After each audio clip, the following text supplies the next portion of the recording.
Time, as we know it, is more than numbers on a clock or days on a calendar. It's the operational system, guiding our entire civilization. But what if this system is outdated and in need of an upgrade? Welcome to Beyond the Clock, Rediscovering the Rhythm of Time. Tune in with the Galactic Spin podcast and expand your view.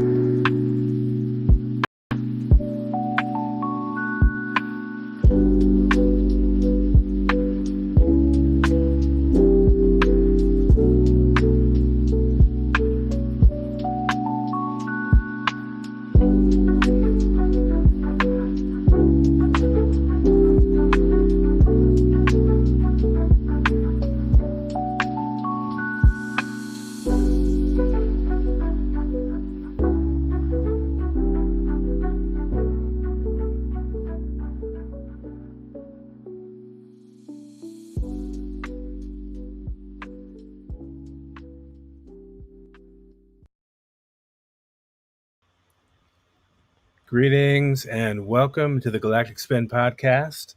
I'm your host, Mikuak Rai, Kin 126, along with Ruben Llinás, Kin 113. How you doing, Ruben? Can you hear me there? Are you able to hear me? Yes, I can hear you. Can you hear me well? Yeah, I hear you as well. Perfect. All right. Thank you Okay, so much. perfect. Yeah, again, welcome to everybody. Thank you so much. Absolutely. Thank you for Thanks to you and to everyone tuning in. Maybe there is a slight time delay between the video and just it feels like there may be a little bit of a delay. Yeah. Okay. All right. Well, we'll work with that. But we truly appreciate everybody taking the time to tune in with us tonight for the Galactic Spin episode 5 as we go beyond the clock, rediscovering the rhythm of time. We want to dive into how this relates to all sorts of things, including systems change, especially with the timing in which we find ourselves currently. It's quite an interesting moment in time, I would say, particularly for the world stage, as all eyes currently happen to be on the U.S. elections, it seems, which are to take place tomorrow. So with that said, we wanted to come online tonight and provide some observations from the Synchronic Order, from a fourth dimensional perspective, on to some of the interesting synchronicities that seem to be lining up, literally lining up. And we'll get into some of that here in a few moments. But tell me, Ruben, where are you dialing in from right now? Where are you calling in from? I'm calling from Bogota, Colombia. I came back to my home country, my homeland, just to again be with family and really fortify that bond that is our connection to our motherland, and be with my friends, my family, the people who saw growing up. And that now, well, after 52 years, is a good timing to come back and reconnect with our roots. Absolutely. And since our last episode, which happened to land exactly on your birthday, how have things been in the past 7 days, the past heptad cycle? How's that been for you? Well, it feels like a renewal and a big also responsibility to carry our original vibration in a conscious way. When we were born, usually, well, we don't even know our galactic signature, and we don't know what that means. Right. Now we are going through a process of a collective rebirth of humanity, and of course tracking the cycles of time and evolution through our perceptual lenses, personal, at the individual level, well, brings a lot of aspects of the unconscious to the conscious, because we are in a collective journey of evolution, and each one of us is the main protagonist of that journey. So in terms of completing a solar galactic cycle of 52 years, well, that brings a whole new perspective. And of course, we are going to speak a little bit more about that today, because this this episode is also connected. Tomorrow we are celebrating 35 Sulkins from the discovery of the law of time, which is basically the main premise or the main aspect of the unconscious that is being brought to the conscious to really put into perspective what is happening on planet Earth in the big picture. And fortunately, the tools of the Synchronic Order are the perfect instruments to measure the synchronicity, to measure the meaningful alignments that are happening, and to help harmonize what feels very chaotic at the moment. The global stage feels like a very discombobulated scene, but the Synchronic Order helps to put into a different perspective. It gives like a higher order to those places where it's difficult to find this order. So we are going to explore that a little bit today. I'm very, very happy and honored to reach this 5th episode in this road to the golden intersection of timelines of October 15, 14, 15, 2025. And that's also why it feels so important, this entrance into the 52 years, is because my last 13 days with this signature, or with this embodying this energy, are the first 13 days after crossing this point in time that we have defined as the golden intersection of time. And so it feels very aligned, very purposeful, and I feel very grateful and blessed to be able to really go through this process and through the step-by-step, stage-by-stage initiation into this mystery that this date represents, this harmonic mystery, and happy to share it with more people on the web. Absolutely. And we do know that by the time we arrive to that golden intersection of timelines, we will have certainly summoned the participation from the souls around the world who are resonant with this auspicious occasion, who we don't know how they may come to learn about it, maybe through the podcast or other types of interactions online or even in person with people. The goal is such that we certainly have a high quantity and quality of light workers working with the Earth's grid those days to really anchor this shift in the physical form, in the body form. And we know that that's also informed through our noospheric consciousness. So in light of that, we will take a pause, but come right back to look at the Earth's pulse and check in with that over the past 7 days and what that brings us. Thank you to everybody for tuning in, and certainly stay tuned.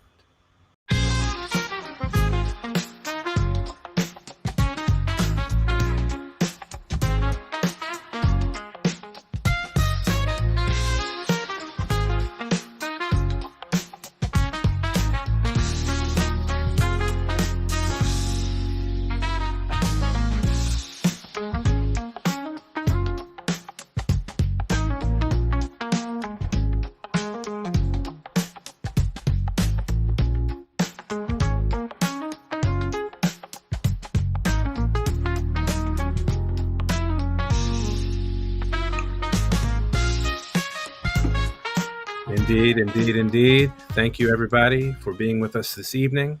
As we mentioned, obviously, a lot of the focus right now in the United States and around the world is on the presidential elections, which occur tomorrow, Gregorian November 5th. So we want to kind of look at that a little bit through the lens of the synchronic order, through the fourth dimension. And, there's quite a number of interesting synchronicities that I think Ruben can certainly speak to here that are lining up for the show, we may say. Yeah. Yes, absolutely. This alignment of these crucial elections at a time that these are the first elections that we have so much influence from artificial intelligence content generated online. So it has certainly it's been feeling like a new type of situation, or that new type of energy is coming in. And of course, the fact that the United States is has been one of the main political geopolitical actors within the last century. We will say since especially World War II. Whatever happens in the U.S. is really of interest for the entire world, and this year, since there is so much polarity, we have never seen an election this that is supposed to engender so much polarity, so much division, and it is at times like this that we need to really look for the synchronic order to see that other story that is hidden, and that is revealing an order within the the situation, or the disorder that we are witnessing in the global stage. So November 24th, November 5th, especially of 2024, has a special flavor also because of the movie V for Vendetta, and what that icon of revolution represents. So it's a very interesting time that this is happening on that election day, because it is connected to the aspect of that rebel that we all carry inside, and the interesting take that science fiction has on, or had a few years ago, on what was going to be the future. And certainly before Vendetta touches the story touches on is a movie and a comic book that has created like a wonderful and at the same time interesting perspective for the masses.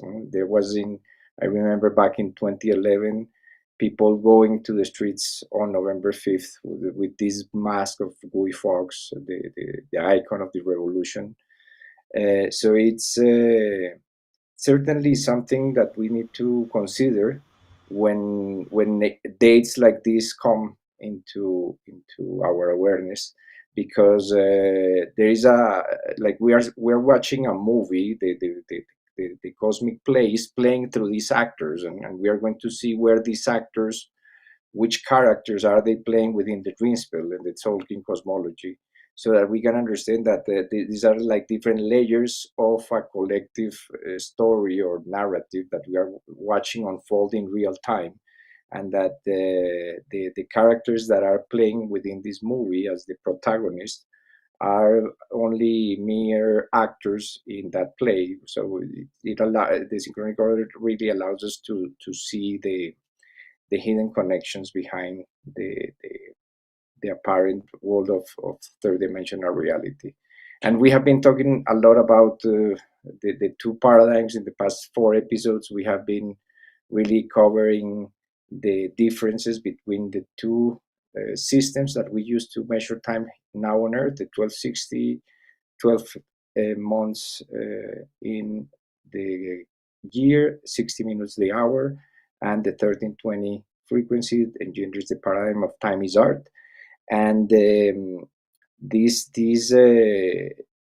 paradigm is based on a mathematical premise and a formula that was defined as the law of time. And tomorrow, the fact that the election day, the most important day for the future, is connected to this big discovery that happened at the Museum of Time in Geneva, Switzerland, when Jose and Loidin Arguelles were realizing that everything in that museum and the Western world was measured by 12, and they were already measuring these pulses of 13 stages, 13 cycles. And this is the formula that is connected to the law of time. It states that time factored by energy equals art, and it allowed Jose and Loidin to make that distinction between artificial time, the 1260, and the natural time, the 1320. And this is a quote from Jose that is on the almanac that we produce, that says that the discovery of the law of time is the revelation of a scientific truth so fundamental and which has eluded human science for so long that its presentation totally subsumes and overturns the old science in its entirety.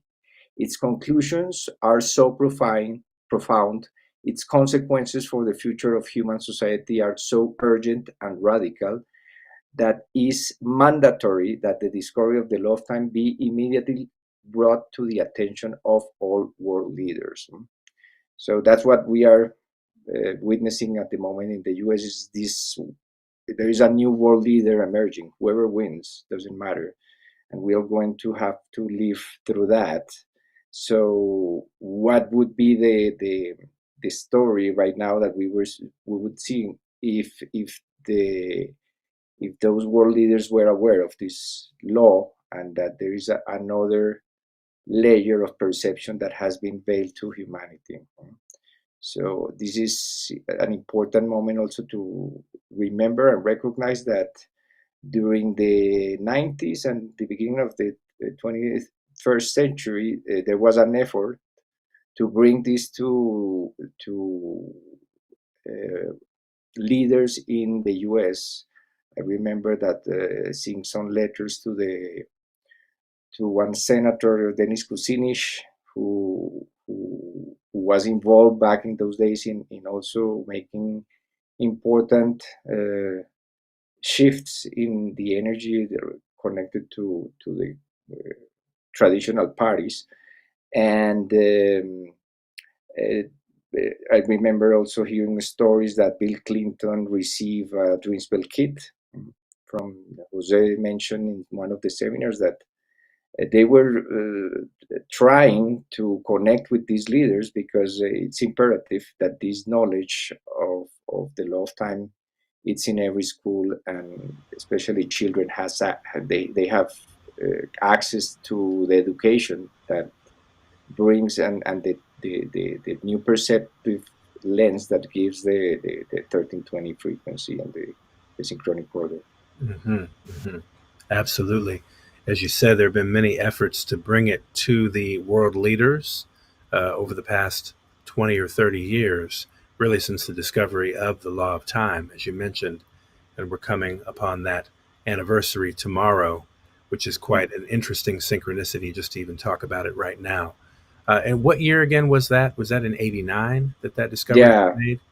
Okay. December 10, 1989. Okay, so the 35th anniversary is what we're coming upon. 35th Sulkin's and anniversary would be 35 years, correct. Right. 35 years. And so that would make it what's that? 35 years is 42 Sulkins, or what is it? Yes. The calculation.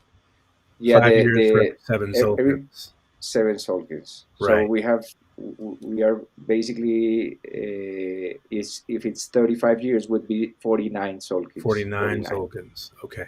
Yeah. Perfect. 49.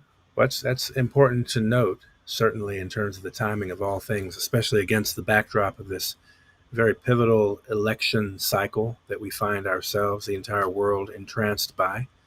Yes. And as I heard even recently, though, one of my elders from the Atlanta community, Mama Tahita, had spoken on one of her IG lives recently, and just speaking about all the energy coming with the election and all this happening right now. And she offered some really, I think, very simple but profound wisdom, saying, remember to vote for yourself. And what does that mean as we look at these world leaders hoping that they're going to be the change that we want to see? We are going to be the change that we want to see. Yes, so remember to vote for yourself in tomorrow's election and every day's election as a fact, because again, at the end of the day, what we ultimately are moving toward and pushing for is a systems change.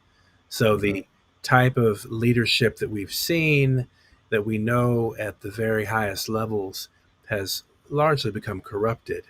We know that that's not going to necessarily work us in a direction of the goals and the ideas that we would like to achieve. So with that in mind, again, just remember to vote for yourself as well as when you vote for others to be the leadership of the nation. Remember to vote for yourself. But yeah, thank you thank you for positing that insight as it relates to where we currently are with the Earth's pulse. Thank you for that very, very much. We're going to go ahead and sync in and tune up next. And thank you for being with us for this ride right now. We appreciate you.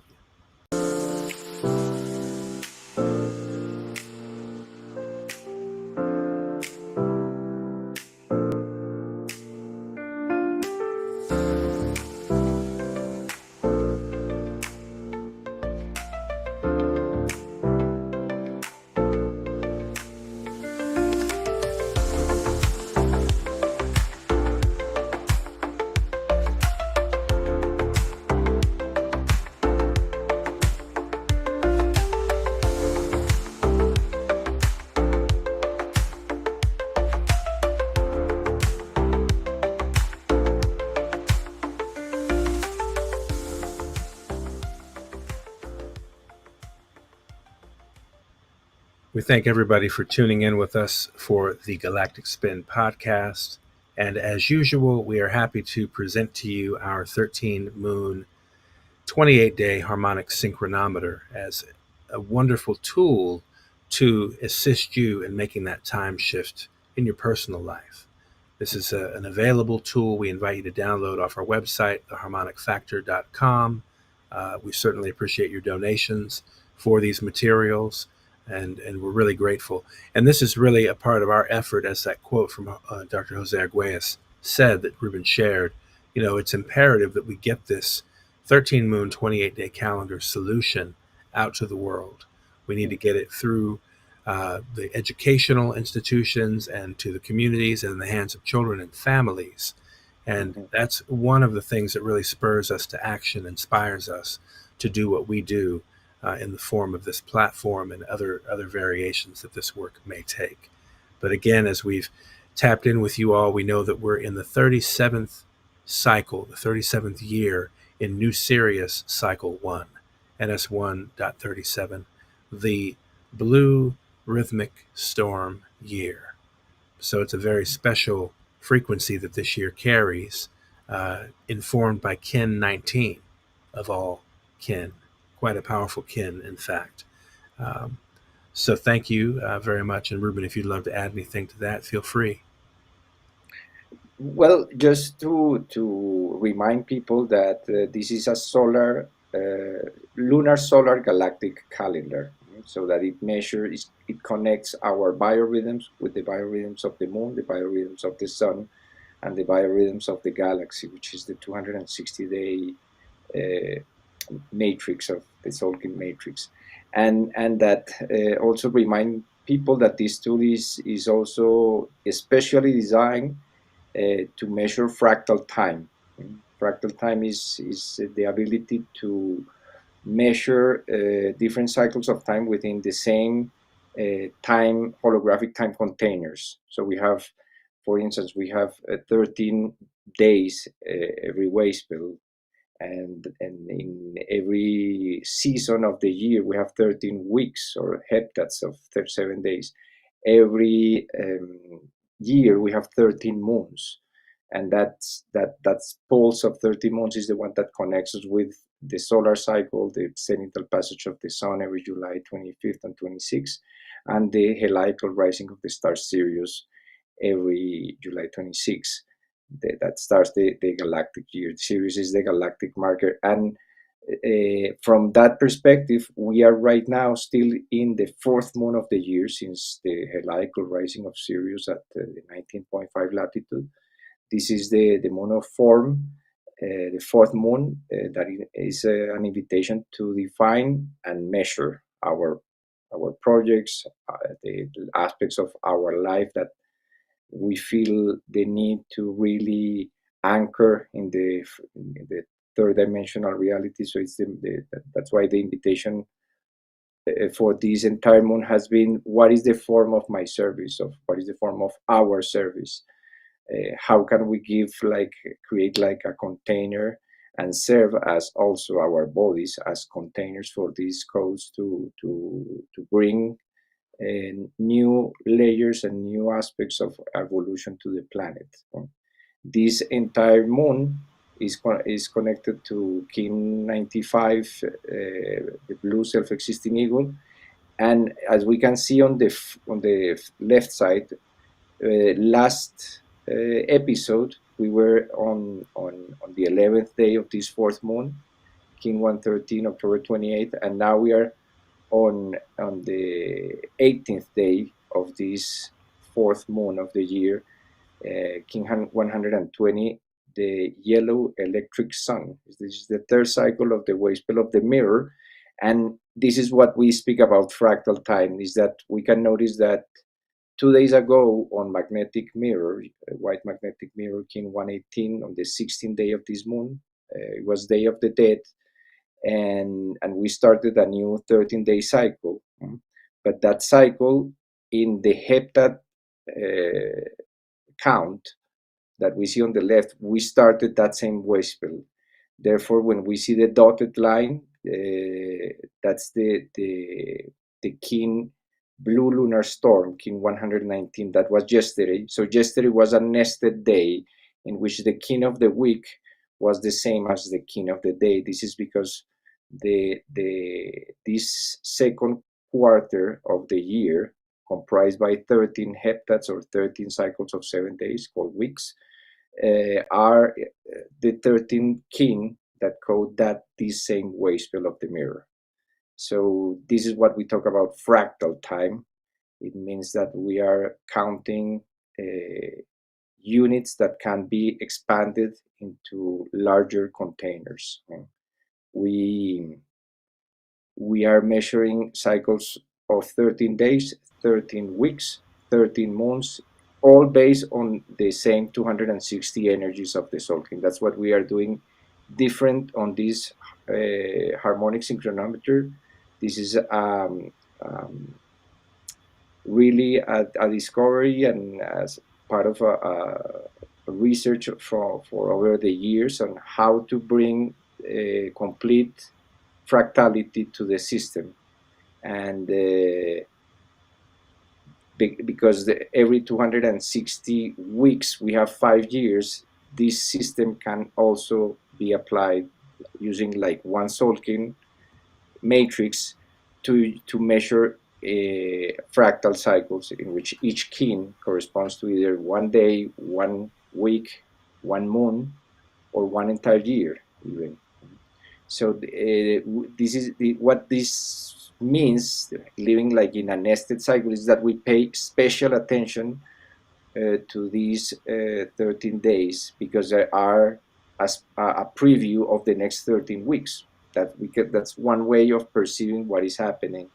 So of course, whatever happens during these 13 days and this entrance tomorrow to the 7th column of the Sulkin, which is called the mystic column, we can pass the next slide and see that we are entering basically the resonant channel of the Sulkin. And before we see that graphic, this is what is happening at the 4th dimensional level. We see on the 3rd dimensional level, well, these political parties creating a confrontational scenario. But in the synchronic order, we can see that the main phases or the main protagonists of the story that is now unfolding were all connected through the last wave spell, the serpent wave spell, when we were doing the stream exactly 1 week ago. That means that on the first day of that wave spell, that was October 20th, Kamala Harris which is one of the candidates, she turned 60 years old, and she's entering this energy of the red magnetic serpent. And now, on the next day, on October 21st, the current president, that Kamala Harris is the vice president of this office, he completed 115 Sulkins. That was also an important highlight, the fact that we covered that on last episode, that is the energy connected to the prophecy of Pakal Bhutan, the 13 clear signs of prophecy. King 106 is one of those. And the next day, we have the other candidate, Donald Trump, was born 110 Sulkins ago. And we can see how those numbers are also in this way spell. 110, 115 is they are frequencies. So we can speak about one kin, but that kin has a number, and that number as a frequency can be also connected to these cycles that these characters in the play are completing. And to finish, the other candidate for vice president, Steve Waltz, he was born April 6, 1964. He just turned 85 Sulkins. So that means that there is certain order playing out in the background. And that because we are speaking about a new life force, so this is the 13-day cycle of life force, instinct, and survival. It's really creating like an opportunity to really contemplate the synchronization of those characters in the play right before the wayspell of the election, just to show that there is something larger happening, and that we need to trust that intelligence that is coordinating everything in the universe, that is the law of time. And that's what we try to emphasize on every episode, is how to apply to our current day reality on a personal and global consciousness. How can we perceive those events and people that show up in the screen of our consciousness from a higher perspective, and give some meaning that is different from the meaning that we usually will assign to each of these characters in the third dimension. So when we connect to the kin, we are seeing everything is like watching with X-rays what is happening, and we are seeing the fourth dimension playing out in the background with a great elegance and simplicity and beauty. And we are sure that when we cannot do much about who is going to win or what is going to happen or anything like that, but we can certainly perceive with a harmonic lens whatever happens in front of us, so that we can transform it and transmute it into a more elevated thought form. So this is the opportunity to do that, to contemplate today these synchronicities as an entrance to this heightened energetic portal. That's because the world is waiting for who is going to be the character and what is going to happen in your country. But would you like to add something to what is the atmosphere to the US? Sure. I mean, the atmosphere is a little static, if you ask me. There's obviously a lot of contention on the third dimension as it relates to the current election cycle. Many reasons for that. Though I do appreciate what you're offering by saying, as we look at the situation from the Synchronic Order's perspective, we're seeing some very interesting things line up in the last wave spell in particular. What I'm seeing and inferring from that is there really is a thematic of the governance of life force energy. So how is it being governed? Are we being self-governed, or are we depending upon others to govern our life force for us? Because they're lining up to do that, clearly.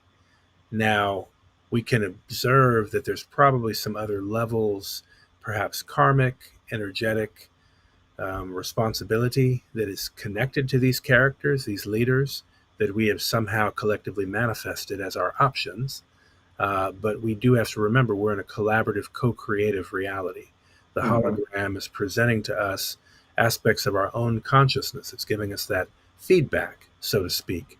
So as we look at the scenario of election and selection, there is an order, as you mentioned, that is working to weave something in the background. We don't know exactly what that something is. However, we do know that there is certainly a shift toward self-governance. There is certainly a shift toward greater personal autonomy. And we want to look at methods and relationships and arrangements that are going to foster more of that. So I'm excited about getting into tonight's conversation, in particular about systems change, because I think what we're seeing here is a prelude in many ways to systems change. It's a literal prelude when we think of the wave spell preceding the mirror wave spell that we're currently in. It's preceded by the wave spell of the serpent. So we move from the wave spell informed largely by life force and a survival instinct into a wave spell that contains order and endlessness, and the endlessness that we are challenged to navigate as we seemingly are navigating these endless repetitive cycles related to governance and other factors that affect all of us. So it is an interesting invitation to use and apply the synchronic order lenses to current events and world events, because there is absolutely a relationship there and something to be derived from that. So we shall see what direction things take tomorrow. We may be having a very distinct conversation in the next episode based upon that outcome. So we can look forward to that as it arises in synchronicity and in real time. So we will certainly look forward to checking back in with everybody on the next episode about that. And as you were going on to say, where we find ourselves entering this mirror wave spell, as we have, we're now in day 3 of this cycle. And as you also mentioned, tomorrow, according to the Sulkin, we enter a very specific pass of 20 days, a particular harmonic run called the Mystic Column. And that's a very auspicious window that also, really does express the quality of the mirror when we think about that, the way that the gap days and the order on either side of that Mystic Column reflect each other, essentially. And so it's a very auspicious window. I also wanted to note, though, that in the last wave spell, we had both your birthday, your 52nd solar galactic return. We also had Ishel's harmonic, or rather galactic return for the year, where she returned to kin 111, which is the same code for her current birth date. So that's a beautiful synchronicity. I know I show up in this current wave spell, the White Mirror wave spell as well, in the 9th position for the solar world bridger frequency. So that's something that, just navigating that, again, it does become personal. It becomes something that you experience on a personal level, but then you also zoom out and see the larger scope of what is being communicated, both personal but also on a planetary scale.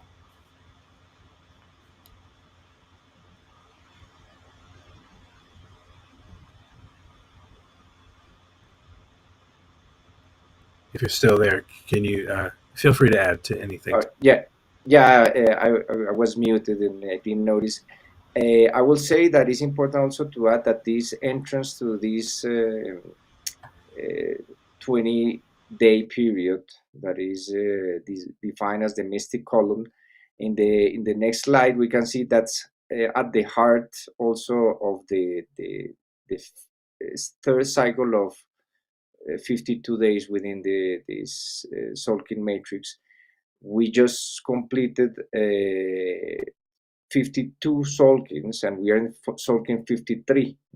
So this blue cycle of 52 days that we are right in, and that we are completing the second cycle of 13 days within that 52-day cycle, is the one that brings us to the heart of the Sulkin, to the navel of the matrix. That's why the theme of renewal or rebirth is very heightened, because as we can see in the next slide, this cycle of the mirror started right on the Day of the Dead, or Dia de los Muertos in Mexico.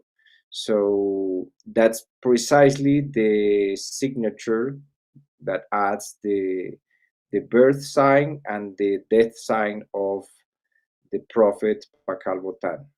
So the two energies of the Dia de los Muertos and the date that adds to his arrival and his departure is a prophetic entrance to this cycle that we are right now in, and that will also have another important prophetic marker on November 7th.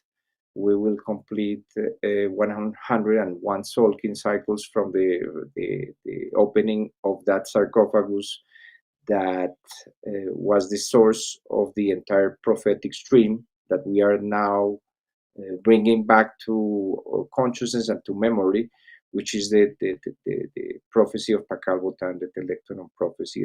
The law of time is a two-part transmission. What is a purely mathematical expression through the frequencies of the 1320 and 1328 matrices, and the other aspect is psychomythic. It is prophetic, is connected to the life and death of two important prophets in Mesoamerica, Pakal Botan and Quetzalcoatl. So the fact that we are entering this cycle of 13 days with that synchronicity just gives us a highlight on what to expect during these 13 days. A lot of an opportunity to really go deep and go to that source of life, which is the center, the heart of the Sulkin, and find ourselves by seeing ourselves as humans in the mirror, seeing ourselves as this is a hall of mirrors, the earth, and all these characters that we see playing these roles, and these protagonists of the drama, the geopolitical drama, the third dimensional drama, are nothing but our reflections. We are. This is the purpose of the codes of the new time, is to recognize that we are all reflections of each other. The term in Lakesh, I'm another you, and you are another me, and all our ancestors are us also, and they are alive in our DNA, and that's why these important moment for humanity happening at the entrance of that birth canal, well, it gives us an insight of how to approach whatever happens within the next 20 days. Just be aware that we are in that flow of energy that brings life, and that is connecting our fields and our hearts to the center of the galaxy, and it's on one big pulse that is emerging from there. It is truly an epic thing to watch and witness in real time together. So having each other to also bear witness to these synchronicities is a special thing. And a special shout out to all those people out there who do this sort of time tracking and have found themselves using the tools of the Synchronic Order. We certainly invite you to tap in on our YouTube live chat, jump in the conversation, share some of your experiences. We want to give a special shout out to Michelle and to Alejandra, our producers, who are always on deck and always very, very supportive of this endeavor. So we give great thanks for their presence and participation. And thank you so much for helping us get synced in and looking forward to what's next. As I said, we're going to have a very special conversation, taking a look back to go forward. So I'm grateful for that. We'll come into that very momentarily. Thank you again to everybody for tuning in and being here with us for this special broadcast today. We give thanks for your presence.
All right, right on. Thank you for being here. We're going to get right into it. We want to share with you a presentation related to envisioning a new operational system for the future. And we figure this is a great time to posit this, as again, we're on the eve of decision as it relates to the US presidential election. And one thing that we'd like to suggest is that regardless of who is the victor in the outcome of the election, we recognize the entire system needs a major upgrade, regardless if it's governed by Republicans or Democrats or any combination thereof. The entire system requires a major shift. And that's what the calendar reform is intended to help bring about. It's truly a systems change. And I know Ruben and I had the honor of beginning to introduce this concept some years ago when we initiated this process together. I also want to give a special shout out to our colleague Uma Floyd, who was very instrumental in her contributions to the shaping of what we call the new operational system. And so you'll come to learn a little bit about that as we navigate this presentation with you right now. But thank you, Ruben. Feel free to go and jump in, offer any introductory remarks you'd like. Yeah, thank you so much. We are bringing back this presentation because it really encapsulates the essence of what we are intending to do since 2016, of bringing awareness to the calendar and making it a priority in our daily lives, because humanity lives largely unconscious of that we are living in an artificial time bubble. So the fact that the discovery of the law of time took place precisely on Human Rights Day, that's a synchronicity that we should take into consideration and meditate upon, because it's one of the most important aspects tied to the slavery that this system promotes. So if we really pretend to speak about freedom and democracy, we need to take a deep look to how this system is built and how what we consider something irrefutable, which is the calendar, the legal system that is at the base of many of the democracies of the world. They are all based or sustained by artificial law. So the idea is that if we perceive the calendar as the operational system of civilization, and we really dissect in detail what are the consequences of keeping that system, as if we keep an old system operating in our computers or our mobile devices that would make the hardware, which is our body, really inefficient. With a good computer with a poor operational system, well, it doesn't operate at its fullest. So this campaign that we launched in 2016 is destined to open our perceptive lens to the fact that the entire system, the operational system, is based on a false premise regarding the time that is and the instruments of time that are used to pay our taxes, to celebrate religious activities, and to go to work, go to holiday. So all of those, all the institutions are engendered in an artificial bubble, and that operational system needs an upgrade in the same way that we need to upgrade once in a while our operational systems, our OS in the computer. We really need to replace right now this outdated system that is arbitrary and lacks any scientific base as the harmonic standard of measure of the earth, because it's not a harmonic, it's actually a disharmonic standard of measure. So I leave you there with the, so if you can add something, you want to add anything to. Yeah, definitely. For folks viewing, they can see the distinction between these two timekeeping systems, that being the Gregorian uh, civil standard, as it were, now 442 years old. We can see what that's served us, generally speaking. And then the shift, really, since the new dispensation of time, which is establishing the 13-month, 28-day harmonic calendar standard. So we can see the flow that this generates is very even and balanced and life affirming. We don't feel the rigidity or the disruptions that we can sense when we observe or look at the layout of the Gregorian calendar.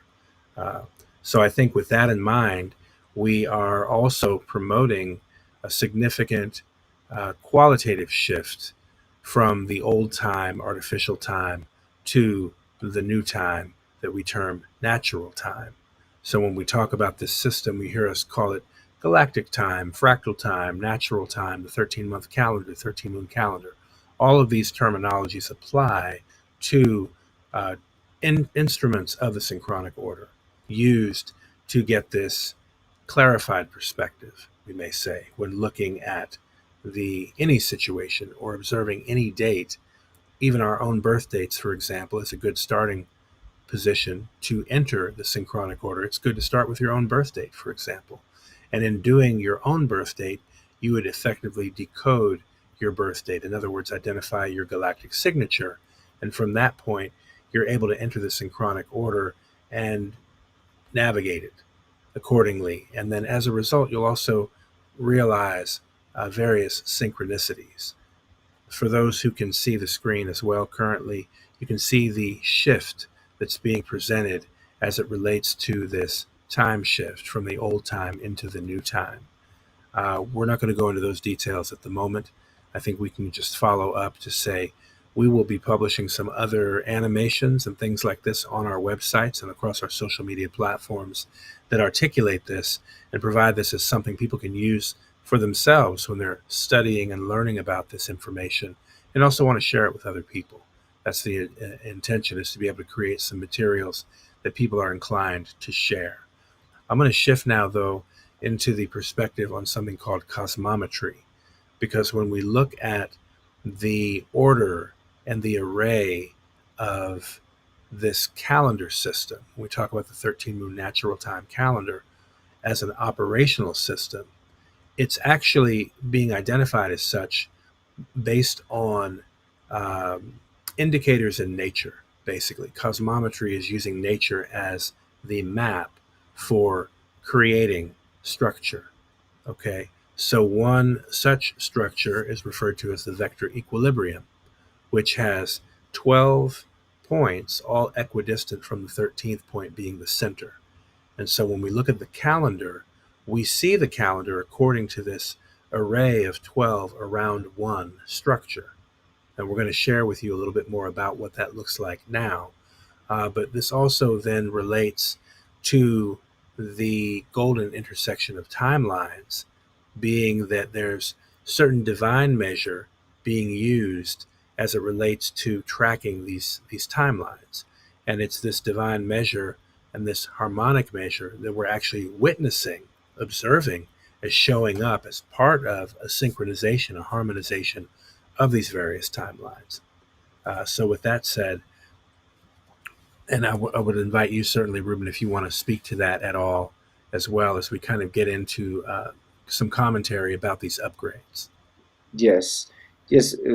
This is based also, the concept of cosmometry is based on the work of Buckminster Fuller, who was a researcher, scientific genius, who started to really play with geometric structures and apply the creation of those geometries to everyday life.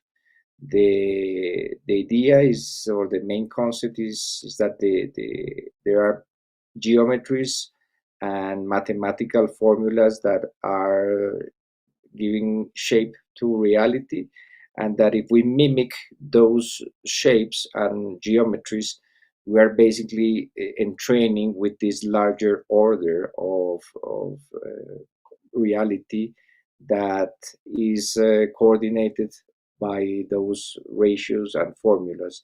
The golden proportion is one of those mathematical laws and aspects behind the world of forms, the creation of harmony within the world of forms. And what we have been doing also here is to add that filter to perceive the 13 day or 13 unit structure of the synchronic order and the 13 moon 28 day synchronometer as the hologram that can be also represent that progressive structure of the Fibonacci spiral. So every 13 months we have a full hologram, and we, for instance, when we reach the 8th moon of the year, we have precisely one golden section. So we can apply the measure of the golden ratio to anything, any cycle of 13 days, any cycle of 13 weeks, any cycle like the Gregorian calendar of 443 years is one golden number. So whenever we are applying the principles of cosmometry, we are really grounding a higher order of reality in this third dimension. We are making conscious the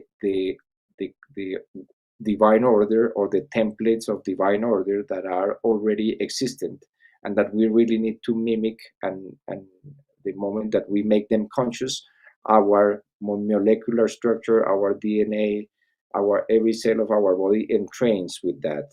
So we become really like living vessels or containers for these principles and frequencies to inform our bodies and to make the best use of energy.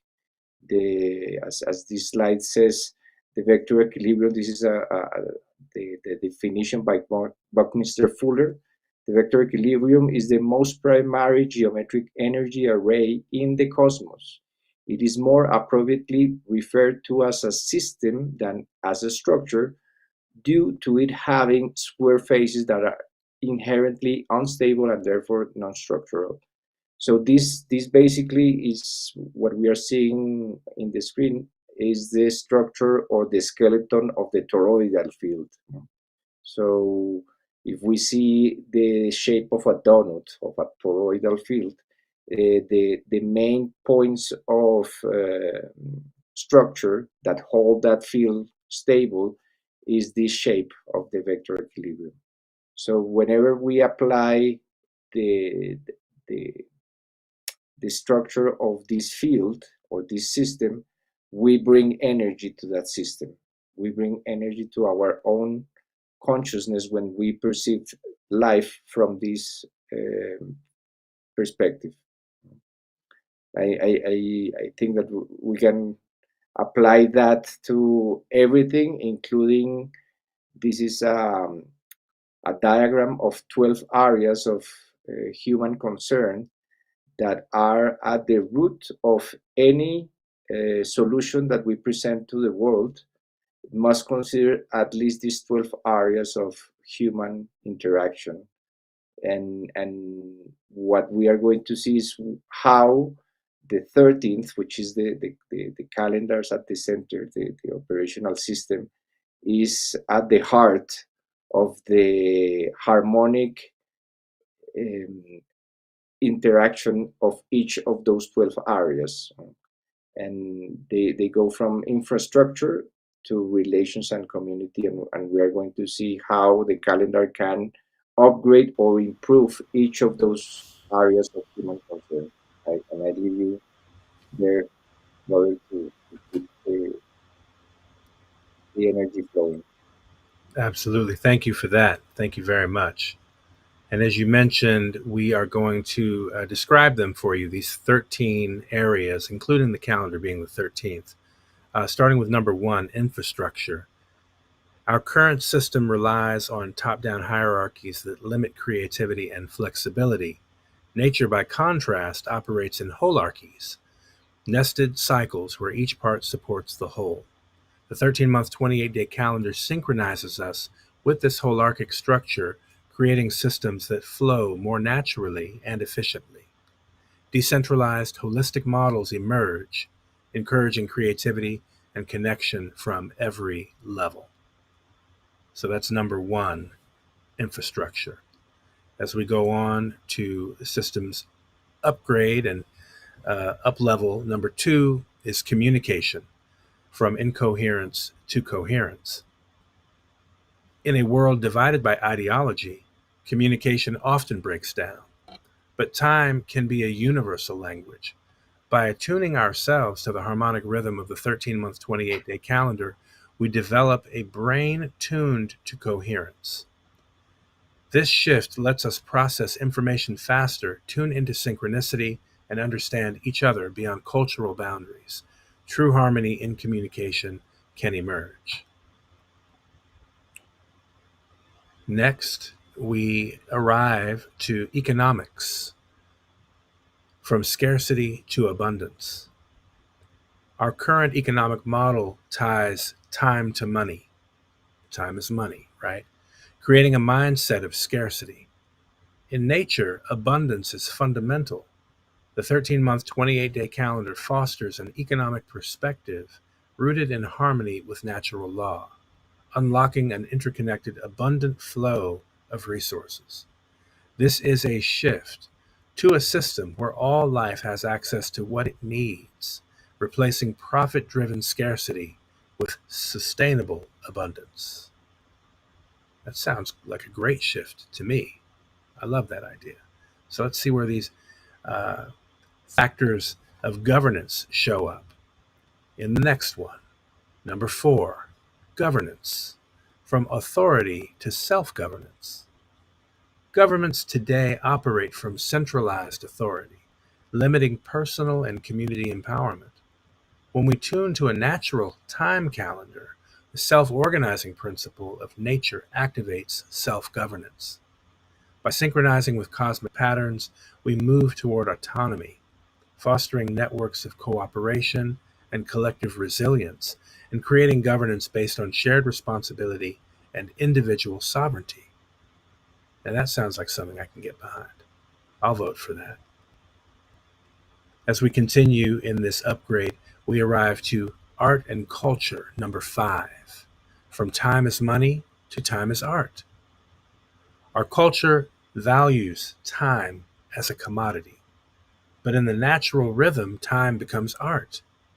The 13-month, 28-day calendar views life as a creative journey in harmony with nature's aesthetic patterns. When time is art, we each become artists in our daily lives, co-creating within a vast cosmic design. I love that. Absolutely love that. Then we move to justice. Number 6, from inequity to equality. Our financial system, tied to the Gregorian calendar, often drives inequality. The 13-month 28-day calendar offers a stable foundation where fair, consistent cycles support just systems. With time in harmony, we can build decentralized, inclusive models that prioritize justice and balance, moving toward a truly equitable world. Naturally, that leads towards number 7, right in that mystic column, right in the center of this narrative, of this operational system upgrade. Number 7, health and wellness, from disease to balance. Human rhythms are naturally tuned to 28-day cycles, yet the irregular Gregorian calendar disrupts our biorhythms. By realigning with a natural time calendar, we return to balance, restoring cycles essential to health and well-being. This reharmonization fosters resilience and holistic health in mind, body, and spirit. Number 8, science, from irrational to rational. Our current calendar does not align with natural cycles, though we call it standard. The 13-month 28-day synchronometer, or calendar, reflects lunar and solar cycles, creating a scientifically rational timekeeping method. We might add to that it also includes galactic cycles, which expand its scope and its reach. This simple correction opens the way to wiser technological choices, expanding our intelligence and connecting us with universal principles. 9, spirituality, from matter over spirit to spirit over matter. Modern culture often elevates the material over the spiritual, forgetting our true nature. By tuning to natural time, we access our multidimensional selves and honor the sacredness of life. The 13-month 28-day calendar reconnects us with the spiritual dimension, grounding our lives in a cosmic purpose and collective awareness. I truly love the sound of this. I love where this is going. This that we are envisioning as a new operational system. Number 10, environment, from ego to eco. The separation of humans from nature's cycles has led to environmental imbalance. The 13-month 28-day calendar reintegrates us with the rhythms of the planet, shifting from an ego-driven perspective to an eco-conscious worldview. In this way, humanity and nature can evolve together, creating a sustainable and regenerative future.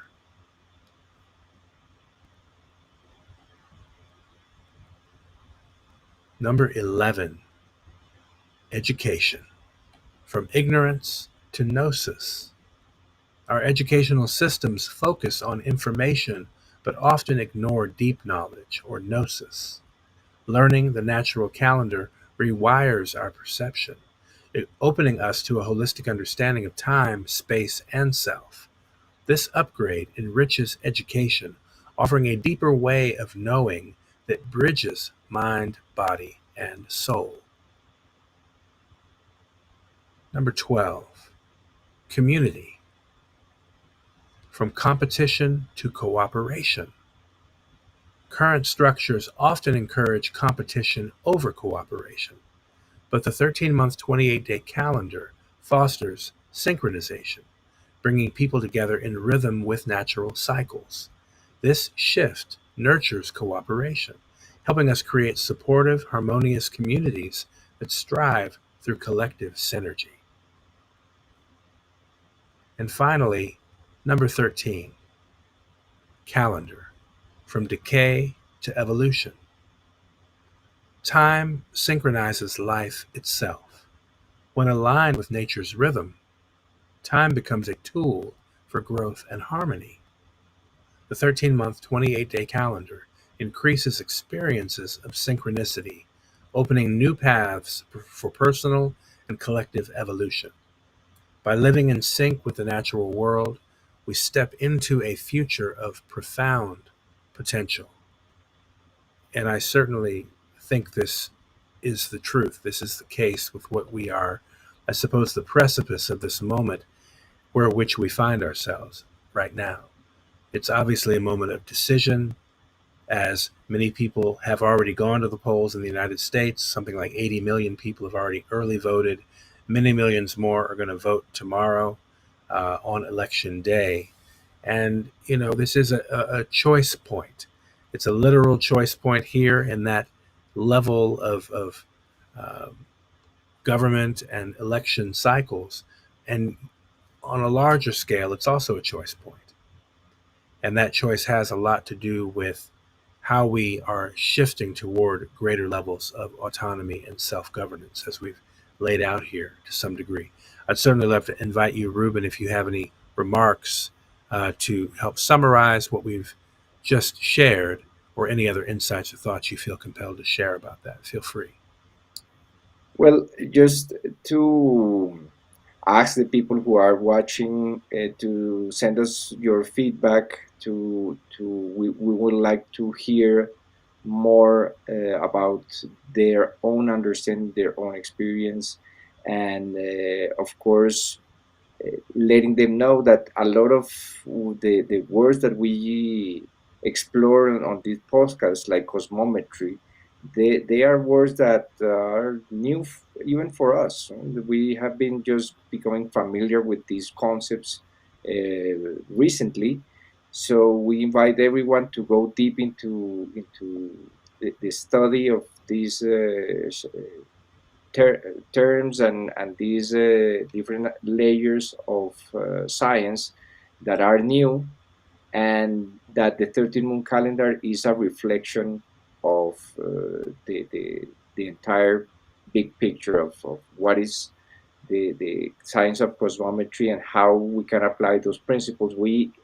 Those 12 areas that we just revisited, these are areas that are a consensus from many leaders of the world that come together and realize that if we want to apply solutions to our current challenges, we need to consider those 12 areas.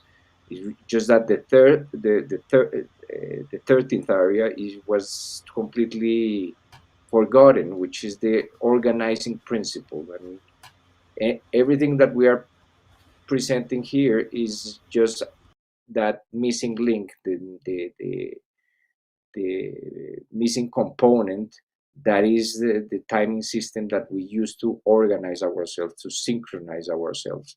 So to really give the 13 moon 28-day calendar, those who are watching and have not tried, to give it a try, and give thanks to everyone who has worked for bringing this awareness. Thank you for some of the people that are commenting on the chat every time, even though they may be critiques or they may be words of wisdom and advice. We appreciate everyone. We appreciate those people who came before us and allows us to really perceive the application of the law of time in human affairs, because this can be knowledge or wisdom that people find difficult to apply, but when we make this methodical approach and we go area by area, we can really perceive the importance and the transcendental nature of this subject of time to our humanity, to our basic experience of life on Earth. So thank you so much for your support and for your work. Definitely. Thank you to all out there for their support and their work.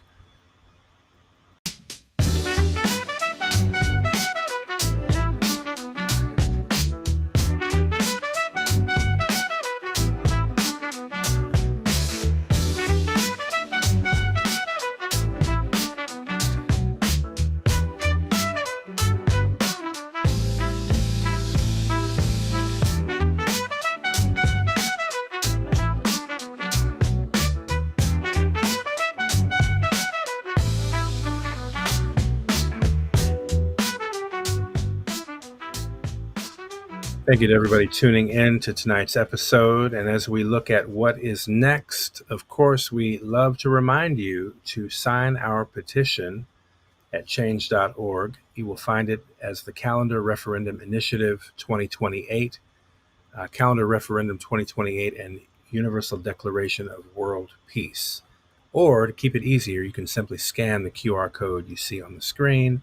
We also provide links to the petition in the show description notes. So thank you for that. And let me see, what else is it that we would love people to do at this time? We certainly want you to also visit our website, theharmonicfactor.com, and get yourself a copy of the synchronometer right there. This is for your use, and we are excited that you also provide feedback about these tools to us. As Ruben asked, please provide your feedback, as we are in a co-creative process, and this is happening in real time. And so we're doing the best we can, but certainly there's always ways to improve, and we appreciate your contributions, your critiques, your other types of uplifting energy and positive support are also appreciated. So we appreciate love you in this collaborative, co-creative process. And with that, I think it brings us to the end of this episode. It's been quite a powerful one, and I do hope that we've gotten across the impression that we have been thinking quite extensively about these subjects. This is not just something we've kind of come up with, out of nowhere. We are here to carry on for those who've gone before us and actually opened the way, and they have informed us and brought us into great alignment for our effort, for our service. And so this is a manifestation of how our service is showing up in the world and through these tools and these platforms. But certainly we are excited for this collaborative, co-creative process. It's going to be an ongoing reality, certainly over the next several years.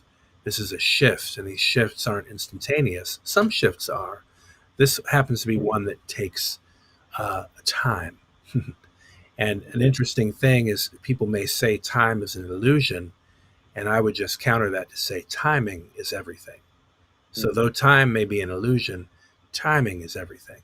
And if I've learned anything about the synchronic order at all, that is the synchronizing factor. That's the synchronizing factor of all phenomena, time. Time is the synchronizing factor. So with that in mind, we want to thank you all for tuning in with us on this episode. We truly appreciate your presence. Again, a shout out to our support and our support from Ishel and Alejandra, and also from others out there in the field, in the energetic noospheric field, who are also well-wishing these endeavors. We will bring you more information with regard to the golden intersection of timelines. We'll dive more deeply into some of that in episodes to come. But certainly, as we're keeping this frequency and this pulse every 7 days, we invite you to continue to tune in. Our podcast can be found at rss.com, the Galactic Spin Podcast. The podcast can also be downloaded at Spotify and Apple Podcasts and all the popular podcast directories and locations. Look for us there. If you have a podcast platform that you do use and you don't find our podcast there, please let us know.